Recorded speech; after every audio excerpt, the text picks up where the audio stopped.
I spent the last 3 weeks living with the new SwitchBot Floor Lamp to see whether it's actually worth it or whether it's just a gimmick. The assembly and setup were interesting, but there's one specific integration feature that you need to know about before you spend your hard-earned cash. SwitchBot is jumping into the smart lighting space, which has typically been dominated by companies like Govee or Philips Hue. Govee has some budget floor lamps in the $70 to $90 range.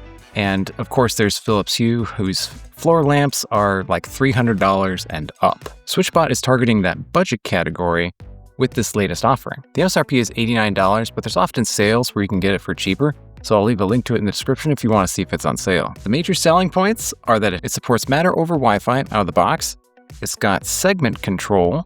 Instead of just it being one color, you can control different pieces of the lamp, and it includes warm whites in the LED strip. So let's see if it delivers. The installation of the lamp is pretty straightforward. There are several different pieces that you then screw together to form the main lamp chassis, and then the lamp itself gets firmly and snugly pushed into the chassis to make the full lamp. The instructions say to start at the base and then work your way up towards the top of the lamp, but I actually found it easier to start at the top of the lamp and then work my way down towards the base. This way you set up 90% of the lamp without having to decide where it will go at this point, and then once you're done with most of it, then you can figure out where you want to put it. So this way makes more sense because when you start from the top and go down towards the bottom, that means you can put up most of the lamp without having to necessarily decide where it will go. And then once you're done, then you can figure out where you want it, and then you can decide whether to put the base on or not.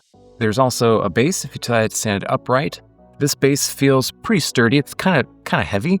It's not something so fragile it's just going to tip over if you accidentally knock into it briefly. There's also wires that are coming out of the bottom of the, there it is, of the bottom of the strip. These aren't super flimsy wires like you might see on some other electronics. I don't know if it'll focus there, but on other electronics, some of the wire can be really flimsy where you have to push it into one of those connectors. And so it feels sturdy when you tug it. If you accidentally tug or trip on it or something like that, it doesn't feel like it's just gonna rip right out, because that would kind of suck. Now, this is where things get interesting though. The lamp, of course, can be set up in a corner just like any other floor lamp, but it can also be mounted sideways. That's one thing this lamp actually really excels at, is just how versatile it is. You can, of course, stand it in a corner, kind of like as a decorative set piece or mood lighting, but you can also mount it sideways. It comes with these two mounting brackets here, kind of like this. And so the lamp will actually go in between those two restraints there, and then you can mount the lamp anywhere you want. So there's a few creative use cases that I was thinking of to mount this lamp sideways. You could put it under a furniture, like maybe your couch or something, and it can have that cool mood lighting where it looks like the couch is kind of floating off the ground. Or you could maybe even put it under your bed and use a motion sensor to trigger your feet getting out of bed late at night, and then it turns the lights on, and then that way you don't actually trip on the dog or your kids' toys or that shirt you left out from last Tuesday. And then, of course, you can also use it as accent lighting along furniture in a corner or along a bookshelf or something like that. But most people only assemble things once, yet they look at it every single day. So how does this lamp's brightness and colors actually look? So here's the SwitchBot lamp at full brightness with a variety of colors. You can get up to 1200 lumens, which is actually pretty bright. And because it has warm whites built in, which have a range of 2700 to 6500 Kelvin, you can match the lighting to different times of day. So maybe warmer nights in the evening or cooler whites during the day when you really need to focus. The LED quality here is better than some of the other budget options that I've seen. The strip looks smooth and even. You don't generally see the LEDs that much. You kind of see them a little bit here or there, but it's much better compared to some of the other budget competitors where the LED hotspots are just plain as day. And when it comes to colors, they are pretty accurate compared to what someone would expect when they choose that color. So when you change something to red, it actually changes to red, not just like light pink. Same thing with blue. When you change it to blue, it actually looks blue instead of just kind of a light purple. It doesn't try to bleed over the different colors in the segment. Those colors are vivid and accurate wherever they're supposed to be in the lamp. The app also allows you to create custom effects with different lighting controls and different styles and things that you could need if you wanted to ever customize it. Personally, I only use pretty much the built-in effects. I'm not trying to create some cool little custom thing, but if you wanted to create custom effects, the SwitchBot app would let you do it. And speaking of SwitchBot, I gotta give them credit for their app. I found it really easy to use, even for things that I've reviewed in the past, like the presence sensor or the curtain 3s. I find it pretty intuitive to use, and everything seems to be where one might expect it to be. Let me know in the comments if you've used their app. I'm curious to see if your experience is the same as mine. Okay, so we've got it set up, but how do we actually integrate it with our home automation platform? And so the SwitchBot Floor Lamp has both Bluetooth and Wi-Fi, and it supports Matter over Wi-Fi. So this lets us integrate it with different platforms like Home Assistant or Apple HomeKit, or of course SwitchBot's own hub. And so during the initial setup, you can actually add it to Home Assistant with Matter over Wi-Fi without even using SwitchBot's app at all.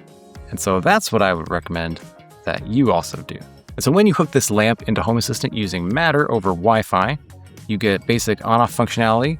You can make the lamp be just like any basic color, and you can of course control the brightness. And you can also set the effect if you use one of the pre-built SwitchBot effects. But unfortunately, because Matter itself doesn't support everything that the SwitchBot app does, you won't be able to set the segment color or change the segment colors. You have to use the SwitchBot app for that. And you won't be able to create custom effects or change the speed of the effects that are on the lamp. Those features are reserved just for the SwitchBot app, but there's actually a workaround to that I discovered while I was testing it earlier, that you can create the custom effect on the lamp, apply it, make sure it's the right colors, the right speed, whatever you need. And then once you apply it to the lamp, you can actually turn the lamp on or off using Home Assistant, and it will remember the custom effect. So you basically get everything set up in the SwitchBot app first, and then you hook it into Home Assistant, and then that allows you to control it and show your custom effect. But if you then change effects, you won't be able to change it back to the custom effect. So you'll have to decide which one you want to do. If you want to use one of the built-in ones, then that's great. If you want to do a custom one, then you might have to do some occasional workarounds in order to get it to use that custom effect. And so for those of you who block things from the internet like me, this lamp continues to work just fine because Matter works locally. So once you've hooked it up using Matter and made your automations in Home Assistant or whatever platform you use, you can then block it from the internet and the lamp will still keep working just fine. So is the new SwitchBot RGBICWW Floor Lamp actually worth it? And the answer is yes. So the LED strip looks smooth and pretty good. The build quality was solid, and it supports Matter out of the box, which is big for privacy and reliability. The sideways mounting versatility is also another really cool feature if you're looking for more than just a floor lamp to stick in the corner and have mood lighting. It's competitive with some of the other budget options in the industry right now, but it has better LED quality and more flexibility. Now, it may not be as feature-rich as Philips Hue, but then again, you're also not destroying your wallet by paying $300 or $350 for some Philips Hue floor lamp. And so if you want a reliable, smart lamp that works with Home Assistant and other platforms and supports Matter for local privacy and reliability, then this one is a solid choice. But a smart lamp is only as good as the automations that are controlling it, so you're going to need a good motion sensor in order to trigger this on and off automatically when you walk in a room. I recently put the SwitchBot presence sensor against the Aqara FP300 to see which one deserves a spot in your setup, so you can check that out here, and I'll see you there.